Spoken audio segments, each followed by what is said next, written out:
Hey, it's Marco here from Fair Realty. Today I'm talking about vacant land sales in Victoria, specifically the core and the West Shore. Sales have completely dropped off the cliff. This is hard to believe, but there was just one vacant land sale between the core and the West Shore for all of November. It was a property in Langford that can be potentially subdivided into 3 different lots. While at the same time, when you take the core, which includes Oak Bay, Saanich, Victoria, Esquimalt, View Royal, and you take the West Shore, which includes Souk, Langford, Colwood, Machosen, Highlands, there's 124 vacant land listings. When you take 124 divided by 12, you end up with 10.3 years of active vacant land inventory.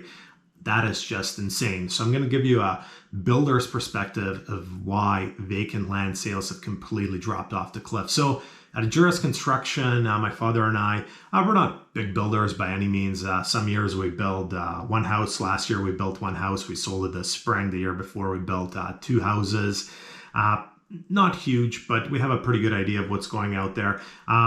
Since we sold our last build, I believe it was in March, we haven't purchased anything, and I'll give you some reasons why. First of all, there's the obvious reasons. Interest rates are very high. Therefore, if you don't have cash, carrying costs for a project are very high, especially multi-unit. If you're going to be doing a project for 2 years, commercial mortgages are 6, 7, 8%. I mean, that's 15% over 2 years just for interest. And if you do have cash, you're losing the opportunity cost of having that cash in a GIC making 4.5%, for example. So interest rates, huge factor why there is much lower demand in vacant land sales. The second is the market. That's pretty obvious. If you start a project today, you don't know what that project is going to be worth when it's completed 12 to 16 months from now. The market could drop another 10%. And if you're running a 10% margin, all of a sudden you've spent 12 to 16 months working on something where the profit is 0. But beyond that, there's actually a lot of other factors from the perspective of a builder. One of mine personally is the bureaucracy at various city halls. So if you watch my videos from a year ago, year and a half ago on our last project, the city of Victoria took 6 months to approve our building permit on a very simple house in the Oaklands area. So if we're making 4.5% in a GIC, that for us can be, $6,000, $7,000 a month. Why would I aggravate myself dealing with bureaucrats at the municipality of Saanich or Oak Bay or City of Victoria, waiting for them for months to process a simple single-family home permit? Sometimes you wait 2 months to get a reply out of someone from the building department that's 1 sentence long.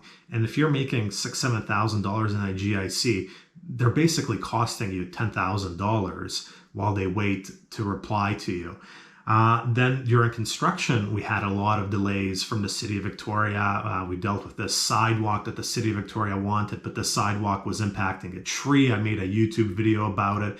That delayed us another 6 months. So once again, if you're making $6,000, $7,000 a month in a GIC, multiplied by 6, those unreasonable delays cost you $35,000, $40,000, either an opportunity cost or even more in terms of interest carrying that while you're waiting for the bureaucrats to reply.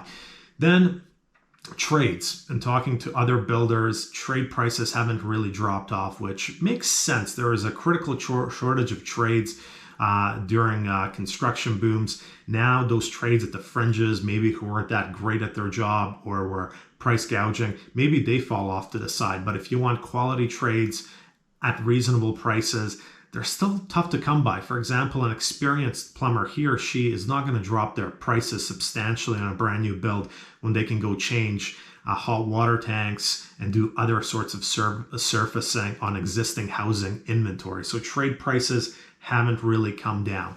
Then if you make it through the building process and the frustrations of all of that, tradespeople not showing up, delays, worrying about inspections, worrying about these step codes and blower tests. It's tough to describe, but there's actually a lot of stress when it comes to building. With this step code, you could have a catastrophic problem if on the blower test, the house doesn't pass. Then what? You have to problem solve that. Then you have to sell the house with a warranty. Sometimes you get great buyers. They're reasonable people. And sometimes you get really crazy buyers that buy your property and call you about warranty claims every single week, even though they're totally not reasonable or rational. You have to deal with the stress of that. And in this market, going through all of that, buying the vacant land, dealing with the bureaucracy, dealing with the trades, dealing with the consultants, dealing with all the delays, dealing with potentially nightmare buyers, you might make maybe $100,000. You might make nothing if the market drops. So why just not keep your money in a GIC? Depending on how many years you've been building and how much money you have inside your company, you could be making $3, $5, $10, $20,000 every month in interest alone versus undertaking the stress of building. And this, I don't think, benefits anyone, because what's going to happen in the next few years is, with very low vacant sales, there's going to be a huge decrease in construction starts. We're going to be squeezed on inventory again. Demand's going to come back, and then we're going to be in a housing crisis yet again, because there's going to be overwhelming demand and not enough supply. That's my 2 cents for this week. Marco Jurassic, Fair Realty.